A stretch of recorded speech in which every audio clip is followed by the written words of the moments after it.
Okay, perfect. Yeah. Is this okay like this? Right, you get nice and just get yourself real nice and comfy. Yeah. If you want to move anything, Yeah. move anything. Right, okay. Cool. Right, are you we ready? rolling? We're going to roll. Okay. Cool. Hello. This is so exciting. I like it. We haven't even begun yet. I haven't even introduced you, and Kylie's here, like, well excited. I'm so excited. So, welcome to 2 Cups of Tea with me. Today I'm talking to the lovely Kylie. Bit of a backstory on how I know Kylie. She is a phenomenal female lead coach in my gym. She's very positive, and today she's going to come be brave and talk about herself, her life journey, and being a single mum. So, Thank you. you are welcome. So let's just talk about that because, you know, coming from a single parented family myself, Yeah. Obviously shoot on the other foot, I'm the child, whereas you are the parent. Yeah. How do you get up in the mornings? How do you motivate yourself? You know, you've got a daughter, you've got somebody else to think about, you're running a business, you're also being Kylie. Like, how do you do that? How do I do it all? God, I ask myself that question most days, to be honest. I get up and I think, here we go again. I just get on with it. I think I haven't really got a choice, to be fair. Like, I'm on my own. I've got Sienna. I've got a dog now as well. He is literally the cutest as well. So cute, isn't he? He's so cute, yeah. And he's a puppy as well, so it's hard. Like, but, you know, like, I've done it for so long now that it's just, I think what keeps me going is that I just constantly think, Kylie, like, you're lucky. You've got your health. I love this. You've got a good family. You've got happiness. Like, I love my job. I've got good people around me. I've got a good family. You know, I've got Sienna. Like, and I just think there's people out there that are really having it tough. Yeah. And I think that's what keeps me going. When I get up in the morning, I think, God, I'm so knackered. It's like 5 a.m. Off we go again to work. So I start quite early in my job. I just think, Kylie, like, you're lucky you got a job. Yeah. Do you know what I mean? Yeah. Or the dog peed on the sofa the other day and I'm like, for Christ's sake, Kylie. But, yeah. So my mum bought me some new throws. I put them on the sofa and then he jumped up and then peed on it. I was like, for Christ's sake. And then I thought, don't sweat the small stuff. Yeah. You're lucky you've got a sofa to sit on. Yeah. There's people that haven't even got a house, haven't even got a roof over their heads. Yeah. So that can be rectified. You can wipe it up and clean it. Like, don't worry. Whereas before I'd like really stress about small things. I'm like, just don't sweat it. I love let it that. go. I love that also, like, you know, for anybody that doesn't know, Wednesdays are my favourite gym session because Kylie coaches them, and I walk through the door and the first thing you say, morning, you okay? And you're just so bright, and it's, you know, I would say I'm a bright person, so to have that mirrored back to me, like, you start my day off so well. So then when I think, but just like, you know, when I think about it and I just think, wow, here you are, just grind. And listen, Kylie is a very selfless person. She just grinds all the time. She's, you know, constantly bigging people up. She's constantly giving her time and energy. And I just can't fathom, you know, when I think about my mum, you know, she's brought 2 girls up by herself. Financially, it crippled her. She paid for a mortgage, and like, it's not a situation that you wanted to be in. It's not something you would choose, is it? Of course not. No, it's not something that you would choose. But sometimes, you know, you're like, life takes different paths. Sometimes you know, you have to take these little U-turns and then get back on the straight and narrow again. You know, life's not perfect, and I think there's so many people out there that paint like this perfect, amazing life. Like, and I think it's important just to be real with people and you know, and just like, just be yourself. And your mum done a bloody phenomenal job. I'll pay you for that later. That's amazing. I just love it. And I think, you know, let's talk about your fitness journey, because obviously we both went to CM2 before lockdown. I was only there a year, but obviously you've been there a long time. So you've gone from, this is a CrossFit gym, by the way. So Kylie, you know, like a lot of people, started off her gym journey, and here you are now coaching and PTing, and just your level of knowledge. For me, sometimes And listen, you know, for the people that don't know, CrossFit is a very varied sport. Anybody can do it. There are so many progressions. There are so many scaled options. And I like the fact that I come in and sometimes I just say to you, I can't do that today, or I don't want to try that today. And you just know, okay, we'll do this instead. Yeah. But what about this? Yeah. How did that happen for you? How did you just wake up and go, right, I'm gonna just do this? I'm Like, gonna do it. how? So how I think I'll go back now. So I've always worked from the age of like 13. I had a paper round when I was 13. And back then, and it's really weird because back then I was getting up at 5 a.m, delivering papers, and I was getting my bike out the shed when it was cold and it was freezing. I had my little woolly hat on, and like recently, obviously, it's been really cold here, and we're having to scrape our cars in the morning. And I scrape my car, and I just have this little thought to myself, and I think, God, like rewinds like to when I was 13, I was getting up at 5 a.m, getting my bike out of the shed that was all like frosted over. The lock was frosted over, and I'd have to like scrape that to get my bike out. And now I'm scraping my car.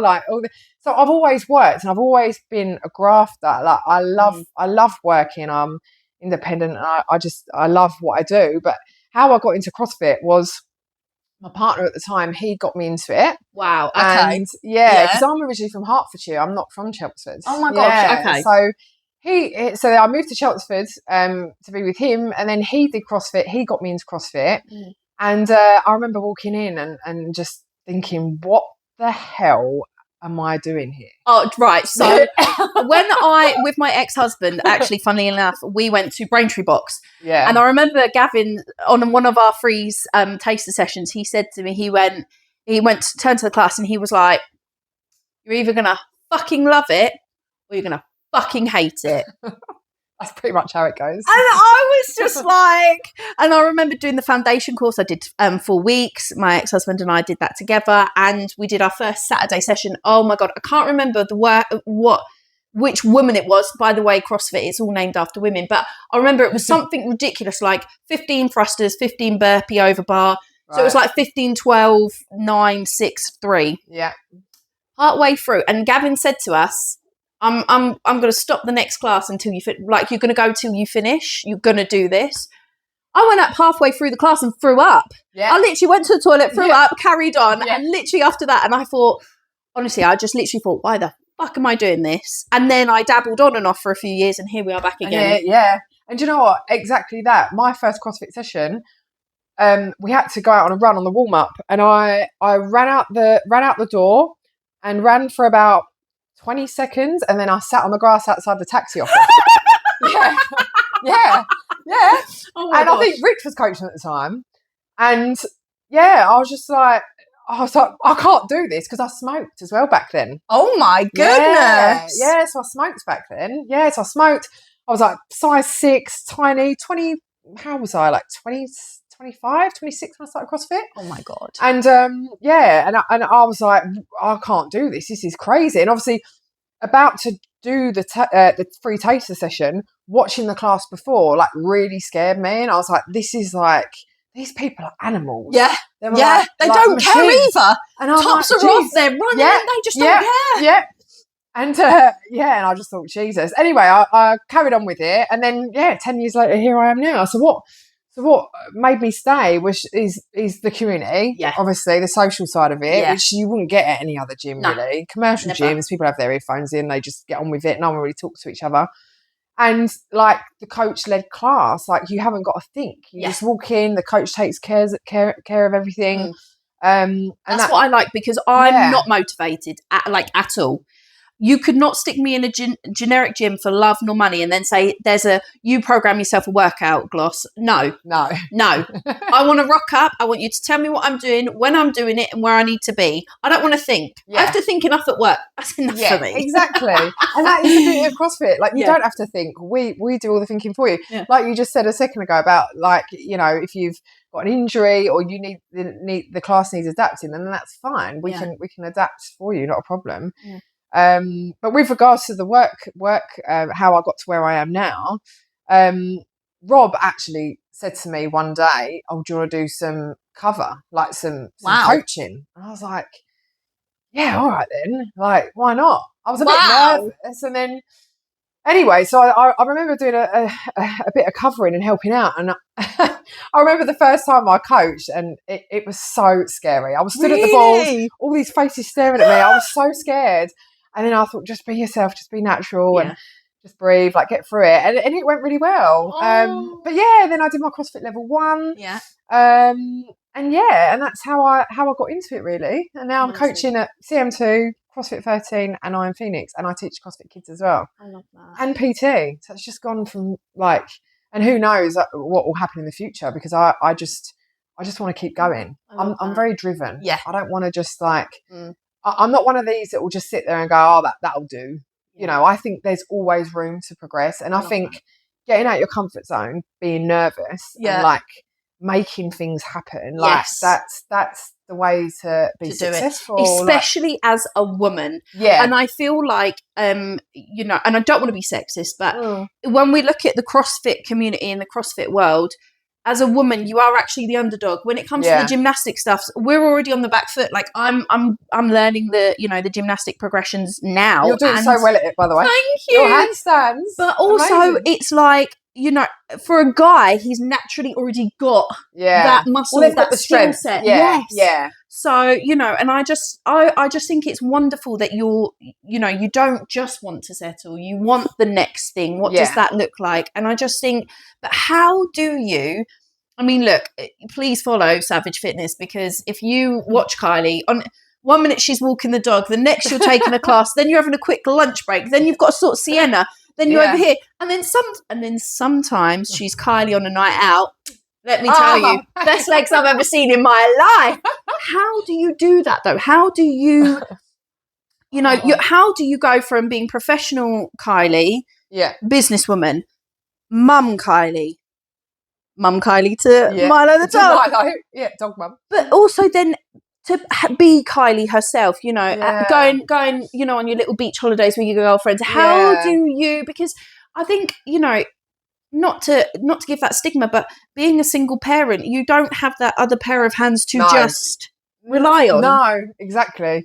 No, you don't. And like, you just have to. I just get on with it, you know. I just make things happen. And if I don't know the answer to something, I'll find out.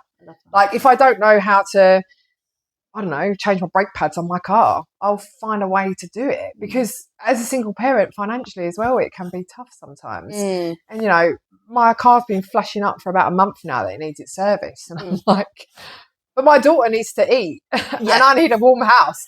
So that's got to come first, you know. I'll have to get the bus to work if I have to, if my car breaks down, you know. And I just think, you just make things happen. I've got a bike in the shed still at home. Like if I need to cycle to work, I'll have to. Like I just think if something was to happen, like, and this is another thing as well that I've had to learn. Like I used to be a bit of a worrier, so I'd worry about things all the time. Like, and what if this happened? What if that happens? And da da da. And I just think, Kylie, you can walk out your front door and there'd be a hurricane. Do you know what I mean? You can't live your plan life. it either, can you? No, and you can't live your life going through life. What if? You just got to cross that bridge when it comes to it, if it comes to it. Yeah. And I just think, if God forbid, you know, I'm driving down the road and I hit a pothole and my tyre's flat, then I'll worry about it at that point. Yeah. But if it's not going to happen, don't worry about something that doesn't exist. No. That hasn't happened yet.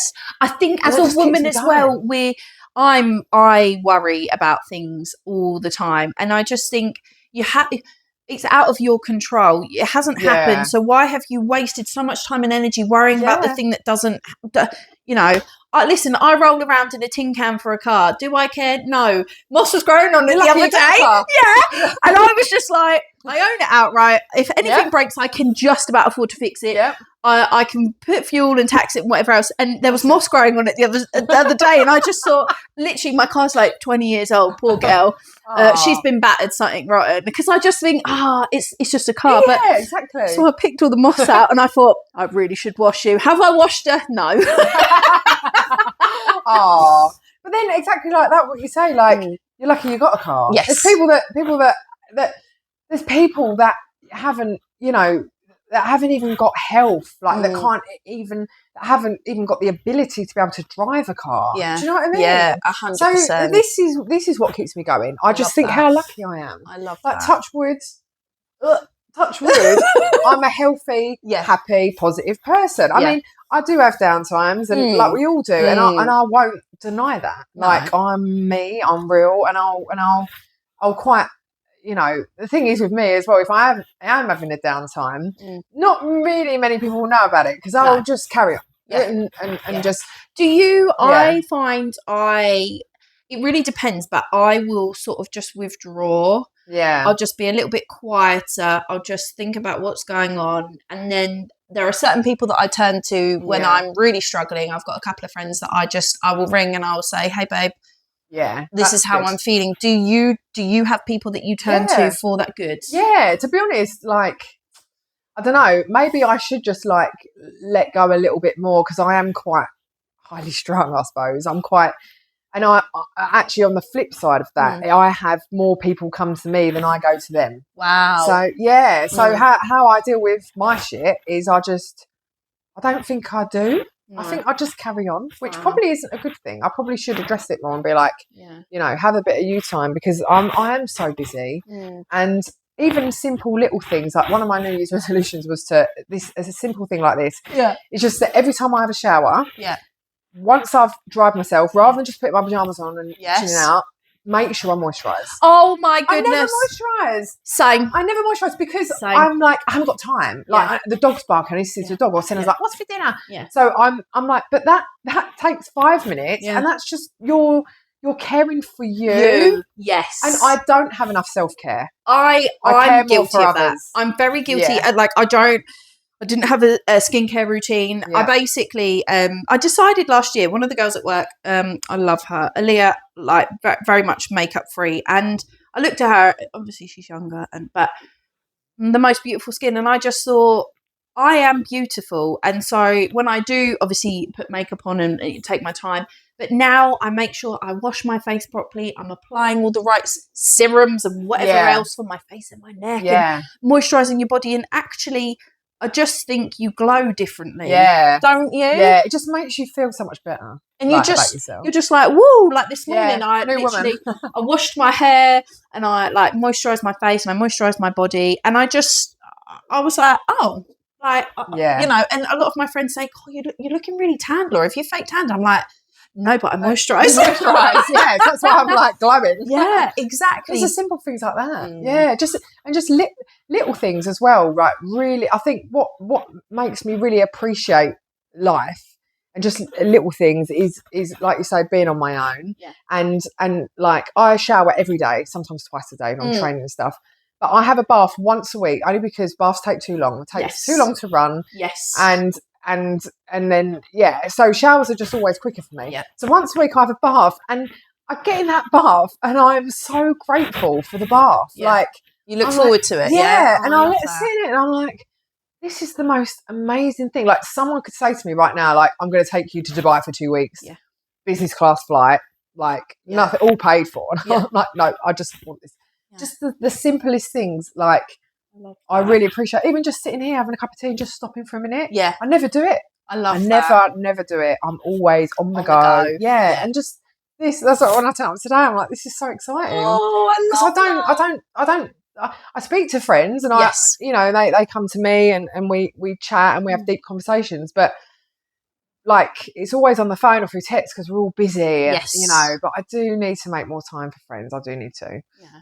And because it's important, isn't it? Yes. For the mind. Yes. And like well-being and stuff. 100%. And I think like, you know, I'm 33, divorced, fine, not a problem.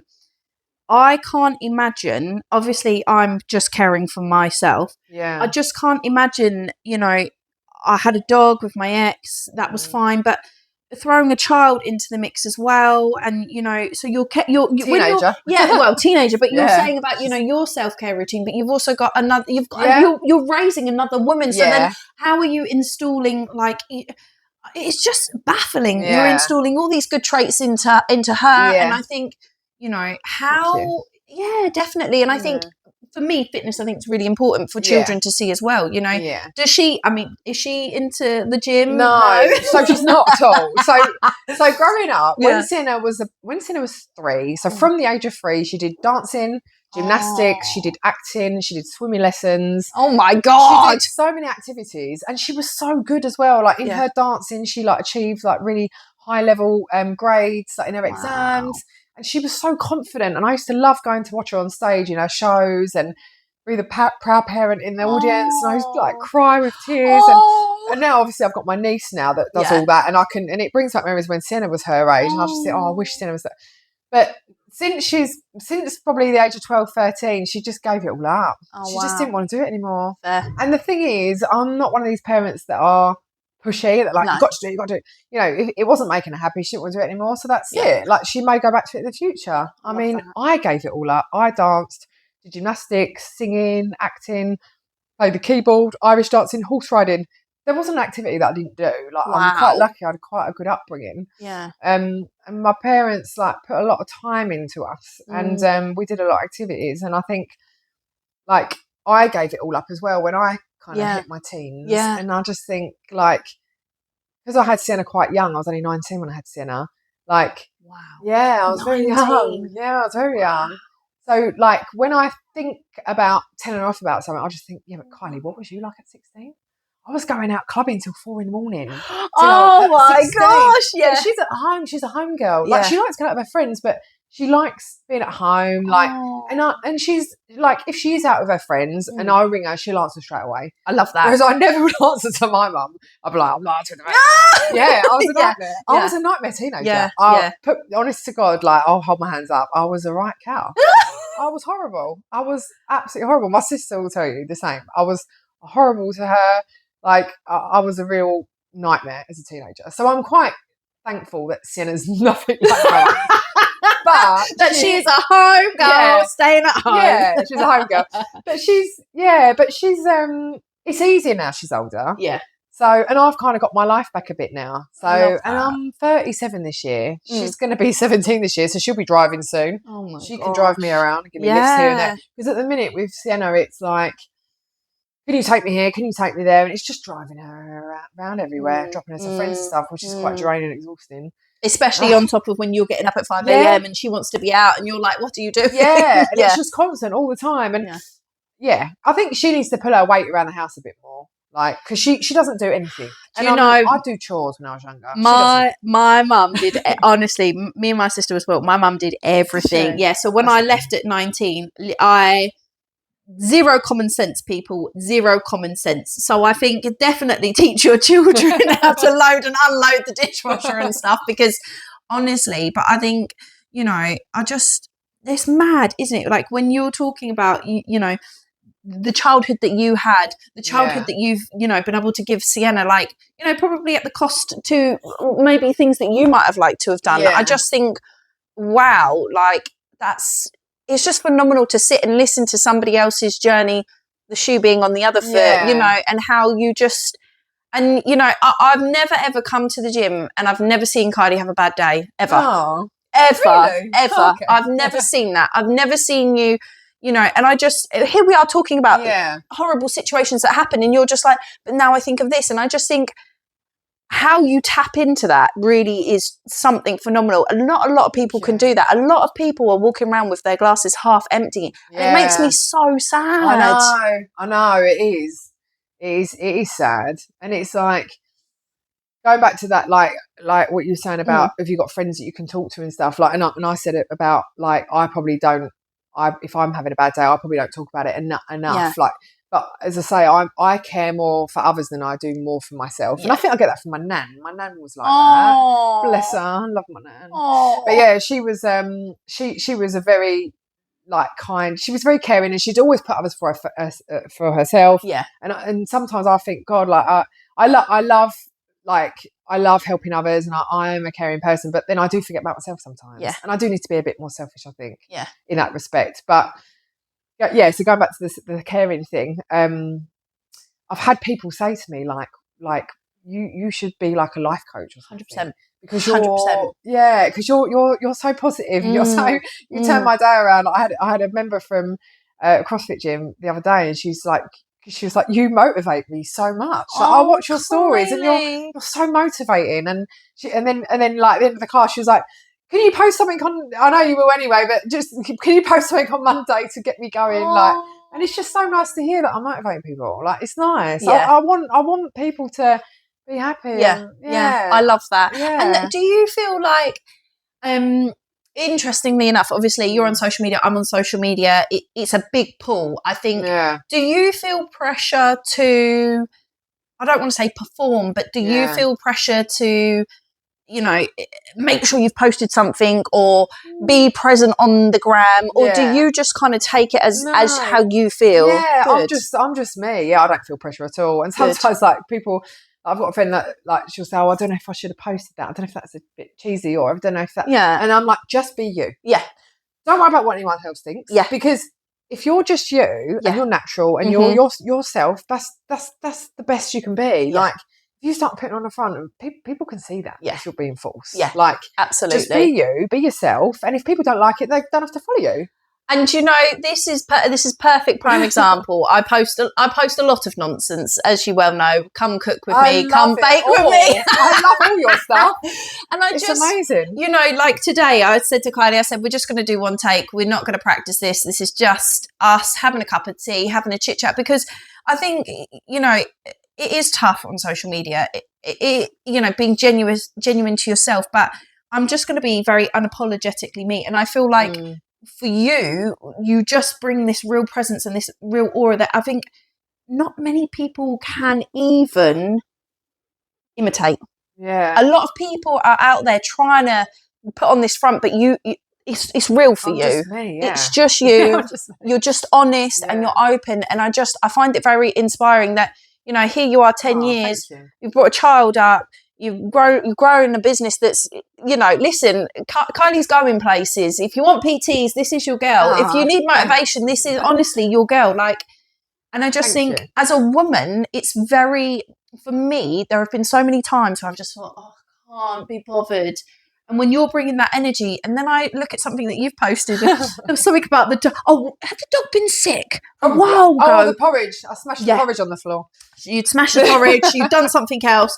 And actually, it's just all going wrong. And actually, for the first time in quite a long time, I laughed. Yeah. Not at you, but I laughed at the fact that you were just real enough to just go, shit's hit the fan, and carry on. And you just kept going, and it made me feel wholesome, because honestly, sometimes I think my life's a bit. The last 3 years, I don't know if I'm coming or going. I don't know what's going on. After the divorce, I just literally fell off the wagon. So when I'm out here just being crazy, it's nice and reassuring that other women, are having bad periods, bad skin. Can't bother to wash my hair. I mean, the amount of times you've gone, just hair wash day. I can't be bothered. Well, it's so bloody long. It's so long. Like Rapunzel. Yeah, it's going to get cut. But once a week I wash my hair. I don't have time for that. I'm too busy. I got she'll moisturise, but she won't wash her hair. No. But this is it. I do need to have a bit more self-care. I think we all do as women. And I think, it is. And then I wonder why I'm single, because you look like a sweaty mess. Do you know, right? I need to make more effort. Maybe if I just constantly look like a sweaty mess because I'm in my gym stuff all the time. So if I actually wash my hair and put some makeup on, then maybe I might get a little bit of attention. Oh, honestly, I feel you on that. And then I think, I can't be bothered. I coloured my eyebrows and that's enough for me. But what would you say if anybody was listening to this, and if there are people out there with unfortunately their glass is half empty, which happens and it's okay. Yeah. What would you say to them? How would you, if you were going to give some advice or, a little bit of coaching or just something, what would you say to somebody that struggles with that positivity element? They would just focus in on what they haven't got, not what they have got. Yeah. I would just say to them, I would list things that, say they came to me and said, look, I'm a dad. I've got a job. This is what I do. I've got this. I've got that. But this is not right. This is not right. This is right. And I go, hang on a minute. Yeah. What did you just say there? You're a dad. Yeah. Yeah. There's people out there that have to pay thousands to even be able to conceive. Yeah. And you're a dad. Yeah. Like you've got a kid. That's amazing. Yeah. Straight away. Right. So that's amazing. Like you should be so grateful for that. Yeah. Hang on, you've got a job. Yeah. Like there's people out there applying left, right, and centre. Yeah. Not successful and can't get a job, and they're desperate to get a job and they can't because it's hard nowadays. Yeah. Like there's so many. It's not one person applying, it's like 50 now. All for one position. Yeah. So it's so you've got a job. So yeah, tick. Yeah. Hang on, you went to have a cup of tea with your mum the other day. You've got family, right? There's people out there that haven't even got family, or there might be people out there that are like filthy, like rich, got loads of money, but are not happy because they haven't got the simple thing of a mum or family. Yeah. Do you know what I mean? Or a child. Like, best things in life are free, and I say that all the time. Like, I've been in a relationship where we didn't need for anything. Wow. Like, we've been on amazing holidays. We lived in a big house. Like, I didn't need to work. Like, I've always worked. I've always paid my own way. I'm very independent like that. But I wasn't happy in the end, so I left. Amazing. Right? And I'd rather be happy in a tent, in a field, on my own, with Sienna and the dog. And the dog! Possibly pissing and sicking everywhere. Sicking, rather than being like living in a great big house and not being happy. Like, so, like, best things in life are free. Like, and that's what I'd say to them. I'd be like, you've got your health, you've got, Yeah, I love that. You've got to think of. I know it's easier said than done, 100%. because I've never been, touch wood, I'm not a depressed person. I've never been in that position, so I don't know. But all I can say is you just don't give up. Like, you've got to keep going, because everything happens for a reason as well. Yes. Yeah, everything happens for a reason. If it's not meant to be, then it is not meant to be. No. Then just move on, do something else. Yeah. And I believe in fate, and I believe in things like, it's really weird because actually I thought, and I actually mentioned to Emily about this a long time ago at CM2. I said, you gymnastics is your thing. That's your passion. And it's the same for me. I love the gymnastics side of things. I was like, we should come together, or we don't even have to come together. We can do our own thing and go and do like gymnastics seminars, right? And then obviously owner Rach said about to us coaches about doing different seminars. I think Rob might do a movement one. I know Chloe and Kathy are doing an Olympic lifting one. Yes. Emily's doing gymnastics, and I was like, this is like, because I thought about it a long time ago, but didn't really do anything. Yeah. And then I was like, they've kind of given me the push that to do it. Yeah. I love that. And then I thought, hang on a minute. Not only am I going to do it at CM2, I'm going to actually do this. I'm going to approach other gyms. Yeah. So obviously I own Phoenix that I work at in Romford. Speak to the owner there, which I've already been speaking to her, and then do it at all the gyms. I love that. So yeah, and I just think that was meant to be. Yeah. This is meant to happen. Yeah. Because otherwise, like, it wouldn't have fallen in place, would it? Yeah, it's I all love kind that. of fallen into place, and I think I'm such a believer in all that. I just think, like, it'll all work out in the end, and you just got to keep going, like, and just stay positive. That's what I would say. I would be like, Anyway, I'm rambling on. So we're going to stay positive, we're going to manifest, and we're going to believe, and we're going to achieve. And that was 100%. 2 cups of tea with me and Kylie today. Yay! That is